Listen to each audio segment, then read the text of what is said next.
Shalom, selamat pagi anak-anak yang dikasihi Tuhan. Jumpa lagi dengan Mem Ratna. Pagi hari ini kita akan kembali merenungkan firman Tuhan yang pada pagi hari ini akan Mem ambil di dalam kitab Matius pasal yang ke-21 ayat yang ke-18 dan 19. Tetapi sebelumnya mari kita berdoa dulu. Bapa yang kami kasihi, di dalam nama Yesus kami mengucap syukur buat pagi hari ini.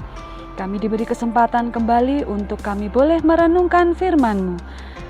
Mari berkati setiap kami Bapa, baik hamba-Mu yang menyampaikan maupun anak-anak kami semua diberkati oleh firman Tuhan. Di dalam nama Yesus, amin. Anak-anak sekalian, membacakan dari Matius pasal 21 ayat 18 dan 19. Perikopnya berjudul Yesus mengutuk pohon ara. Pada pagi-pagi hari dalam perjalanannya kembali ke kota, Yesus merasa lapar.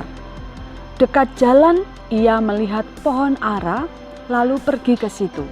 Tetapi ia tidak mendapat apa-apa pada pohon itu, selain daun-daun saja. Katanya kepada pohon itu, "Engkau tidak akan berbuah lagi selama-lamanya." Dan seketika itu juga keringlah pohon ara itu. Anak-anak sekalian, di dalam perikop ini diceritakan bahwa Tuhan Yesus marah ya, karena dia mendapati pohon ara yang harusnya berbuah pada waktu itu tidak ada buahnya. Tuhan lapar, ingin makan, tidak ada buahnya. Bukan berarti Tuhan emosional, tapi Tuhan sedang menunjukkan sesuatu kepada engkau dan saya bahwa Tuhan ingin ada buah di dalam kehidupanmu dan kehidupan saya. Suatu saat kita akan bertemu dengan Tuhan dan Tuhan akan menanyakan buah dari kehidupan kita. Di dalam Yohanes pasal 15 ayat 8 dikatakan, "Dalam hal inilah Bapa-Ku dipermuliakan, yaitu jika kamu berbuah banyak, dan dengan demikian kamu adalah murid-murid-Ku." Hidup kita di dunia ini, Tuhan punya maksud. Dia mau engkau dan saya tidak hanya menikmati hidup di dunia ini, tidak hanya bersuka cita saja, tidak hanya menikmati kebaikan Tuhan saja, tetapi juga adalah supaya kamu dan saya berbuah ya. Nah, pada pagi hari ini kita akan belajar buah apa yang dimaksudkan Tuhan untuk kita hasilkan dalam kehidupan kita. Yang pertama anak-anak yaitu buah pikiran. Di dalam Mazmur 139 ayat 2 dikatakan, "Engkau mengetahui kalau aku duduk atau berdiri, engkau mengerti pikiranku dari jauh." Tuhan sangat tahu apa yang kita pikirkan.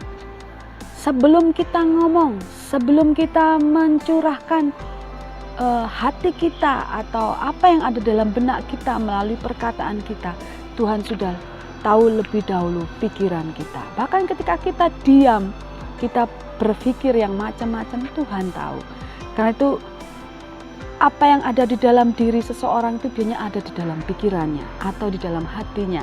Karena itu Tuhan sangat peduli. Awal dari buah yang Tuhan mau adalah yang pertama yang gak kelihatan ini anak-anak, yaitu buah pikiran. Harusnya kita bagaimana? Seperti minggu lalu Mem Ratna sampaikan.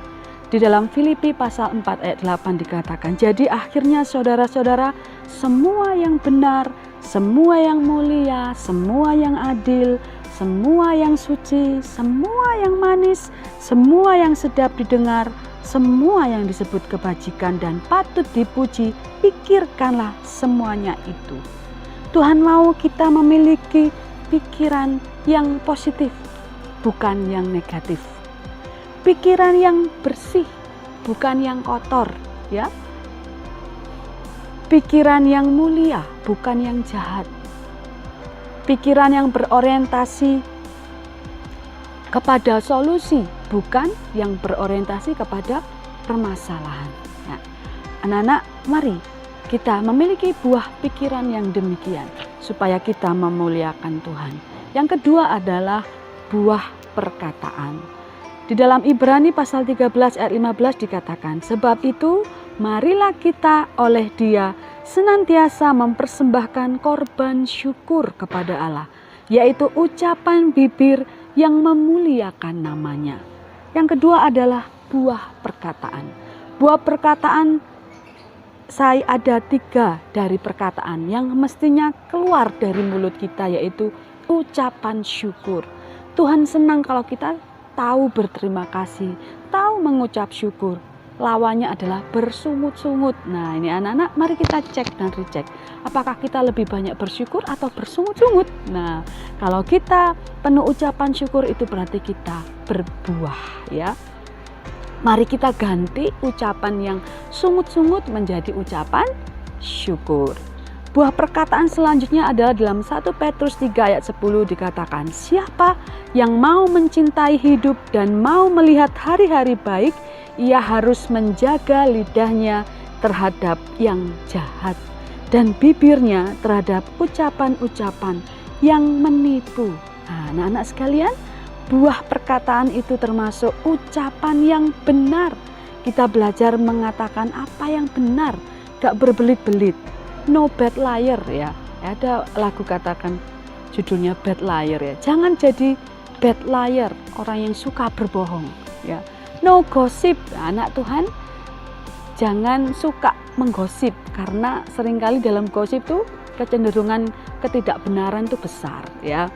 No curse, tidak boleh mengatakan mengutuk orang lain, itu juga perkataan yang jahat, ya. Suka membuli, ya.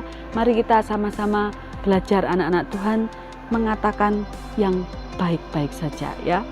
Oke, selanjutnya buah perkataan yang selanjutnya adalah Amsal 16 ayat 24. Perkataan yang menyenangkan adalah seperti sarang madu, manis bagi hati dan obat bagi tulang-tulang. Ucapan kita kalau menyenangkan, yang baik, ya, yang tidak nyelekit anak-anak, iya kan, yang enggak menyinggung, tidak merendahkan, yang tidak kotor, jorok gitu, atau bahasa gaulnya yang enggak nyinyir, ada juga, ya, ada yang orang yang suka nyinyir, itu sebaiknya kita sebagai anak-anak Tuhan tidak melakukannya, karena perkataan yang menyenangkan ini akan menjadi berkat buat orang-orang di sekitar kita. Buah perkataan yang manis akan menjadi berkat dan memuliakan Tuhan. Yang terakhir anak-anak, buah yang Tuhan mau adalah buah perbuatan kita. Matius 5 ayat 16 mengatakan, demikianlah hendaknya terangmu bercahaya di depan orang, supaya mereka melihat perbuatanmu yang baik dan memuliakan Bapamu yang di surga. Anak-anak sekalian, yang terakhir adalah Tuhan mau kita menghasilkan buah perbuatan. Perbuatan yang baik yang kita bisa hasilkan. Ada banyak perbuatan baik yang bisa kita lakukan, yang bisa menjadi berkat buat banyak orang. Ada banyak contohnya. Karena dikatakan di dalam Matius tadi, kamu adalah terang dan terangmu itu harus bercahaya. Bagaimana caranya bercahaya? Yaitu ketika kita berbuat baik. Di dalam Efesus 5 ayat 9 katakan, karena terang hanya berbuahkan kebaikan dan keadilan dan kebenaran. Anak-anak, demikian 3 hal ini harus kita punya supaya Tuhan berkenan atas hidup kamu dan saya dan menjadi berkat buat banyak orang. Buah pikiran, buah perkataan, dan buah perbuatan. Selamat berbuah buat kemuliaan Tuhan dan selamat menikmati kasih Tuhan sepanjang hari ini. Tuhan memberkati, kita akan berdoa. Kami mengucap syukur Bapa, buat pagi hari ini kami boleh merenungkan firman-Mu. Engkau ingin hidup kami berbuah, supaya hidup kami memuliakan Tuhan.